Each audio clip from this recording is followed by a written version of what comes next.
O presidente Luiz Inácio Lula da Silva tem defendido que o Brasil se torne autossuficiente em refino de petróleo e que a Petrobras, como estatal, terá um papel central com esse objetivo. Mas será que esse caminho é possível? Qual é a situação atual do refino de petróleo no país, da Petrobras e dos possíveis impactos para a estatal?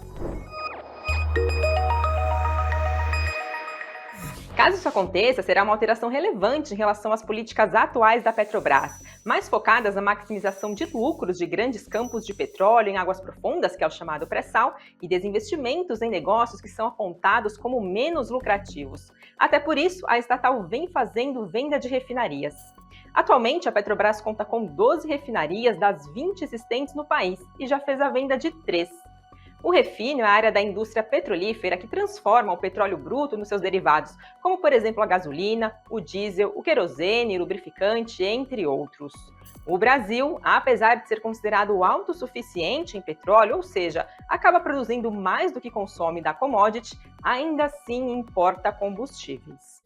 A produção no Brasil entrega por volta de 80% de tudo que é consumido internamente. Os 20% restantes vêm de importadoras que complementam o mercado. Em 2022, o total de petróleo nacional refinado foi de mais de 89 milhões de metros cúbicos. Já o volume de petróleo refinado com origem importada foi de mais de 10 milhões de metros cúbicos. Isso acontece porque as refinarias aqui do país não receberam investimentos suficientes para o avanço tecnológico e manutenção nos últimos anos, não dando conta do aumento da capacidade de refino. São várias as companhias retirando óleo e gás das reservas brasileiras ao lado da Petrobras, mas no refino a estatal é praticamente a única que fornece combustíveis aqui no país.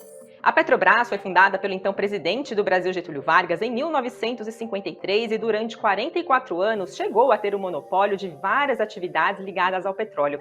Essa exclusividade acabou em 1997 com a Lei do Petróleo, que permitiu que outras empresas que desempenhavam as mesmas atividades da estatal entrassem no mercado. O grande porte da Petrobras e a presença do governo por trás dela são alguns dos fatores que acabam dificultando a entrada de novos fornecedores de combustíveis no país, seja pela concorrência na capacidade, quanto pelos preços. Mas será que é possível melhorar o atual cenário do refino de petróleo do país em meio à intenção do governo Lula de reduzir a dependência de importações de combustíveis e derivados? Um estudo feito pelo Ministério de Minas e Energia mostrou que a capacidade de refino de petróleo do Brasil deve crescer 7% até 2032, para mais de 2 milhões de barris ao dia, mas que a maior demanda por combustíveis ainda vai manter as importações elevadas. O coordenador técnico do Instituto de Estudos Estratégicos de Petróleo, Gás Natural e Biocombustíveis, Rodrigo Leão, chegou a dizer à imprensa que só a expansão pontual do refino não resolve o problema no médio prazo e que qualquer expansão por meio de novas unidades requer planejamento.